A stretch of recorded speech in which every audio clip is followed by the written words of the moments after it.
আসছে পরবর্তী খবরে। রাম মন্দির নির্মাণ শেষ, শুরু বিগ্রহ প্রতিষ্ঠার কাউন্টডাউন। 22 জানুয়ারি প্রধানমন্ত্রী নরেন্দ্র মোদীর পৌরোহিত্যে নবকলেবরে তৈরি মন্দিরের গর্ভগৃহে প্রতিষ্ঠিত হবেন রামলালা। দিনভর হোম যজ্ঞ, গীতা পাঠ, ভজন পূজন, আরতির মতো নানান উপাচার এবং হনুমান চালিসা পাঠে সরগরম হবে সরজু নদী তীরবর্তী রাম জন্মভূমি অযোধ্যা।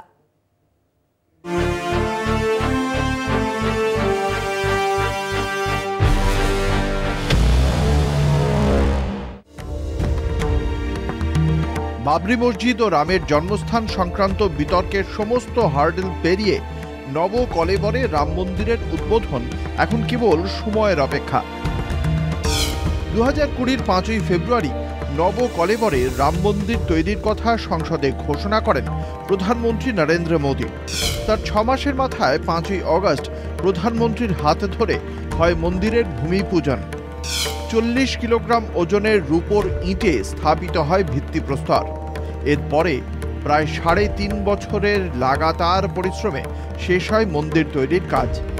2024-এর 22 জানুয়ারি সেই মন্দিরের গর্ভগৃহেই নরেন্দ্র মোদীর পৌরোহিত্যে প্রতিষ্ঠিত হবে রামলালা বিগ্রহ।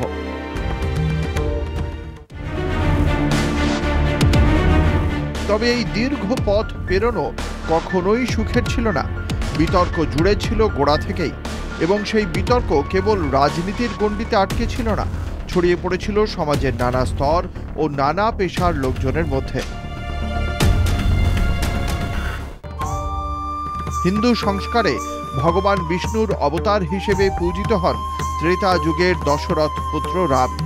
প্রাচীন ভারতীয় মহাকাব্য অনুসারে সাবেক উত্তরপ্রদেশের অযোধ্যায় জন্মগ্রহণ করেছিলেন তিনি।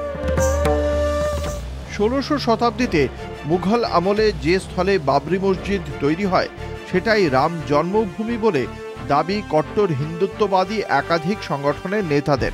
সেই বিশ্বাস ও অনুমানের ওপর ভর করে অযোধ্যায় রাম জন্মভূমি পুনরুদ্ধারের প্রক্রিয়া শুরু হয় 1980 সালে।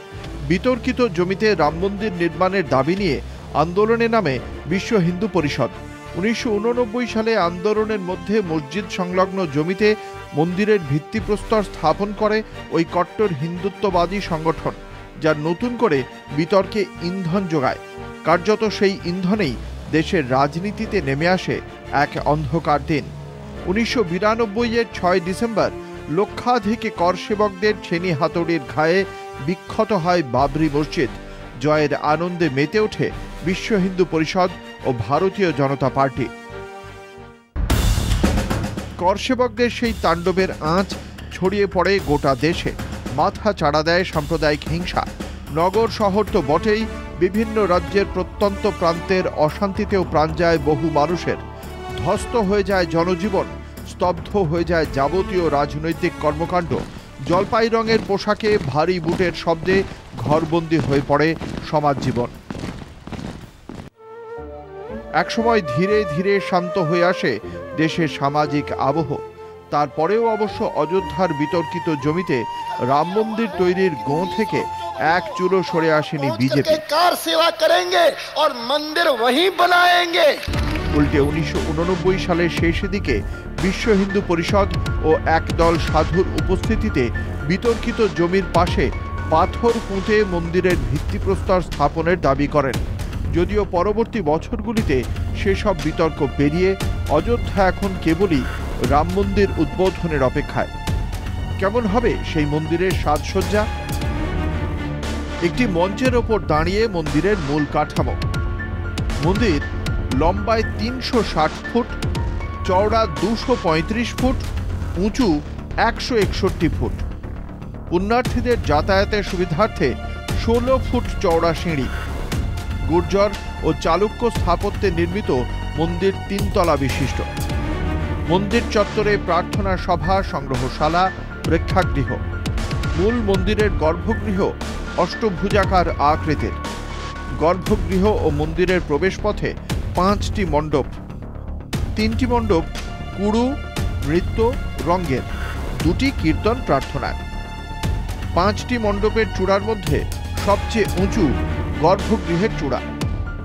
গোটা মন্দির চত্বরে রয়েছে 366টি স্তম্ভ। প্রতি স্তম্ভে খোদাই করা হিন্দু দেবদেবীর মূর্তি। রয়েছে শিব, দশাবতার, সরস্বতী ও যোগিনী মূর্তি। তামিলনাড়ুর শ্রীরঙ্গমে শ্রীরঙ্গনাথ স্বামী, চিদম্বরমে নটরাজ, মন্নারগুড়ির রাজগোপালাস্বামী, কাঞ্চিপুরমের একাম্বরেশ্বর, তিরুভান্নামালাইয়ের অরুণাচলেশ্বর, দিল্লির অক্ষরধাম ও মাদুরাইয়ের মীনাক্ষী মন্দির দেশের অন্যতম বৃহৎ মন্দির হিসেবে চিহ্নিত হয়। বিজেপির দাবি রামলালার মন্দির হবে বিশ্বের তৃতীয় বৃহত্তম হিন্দু মন্দির।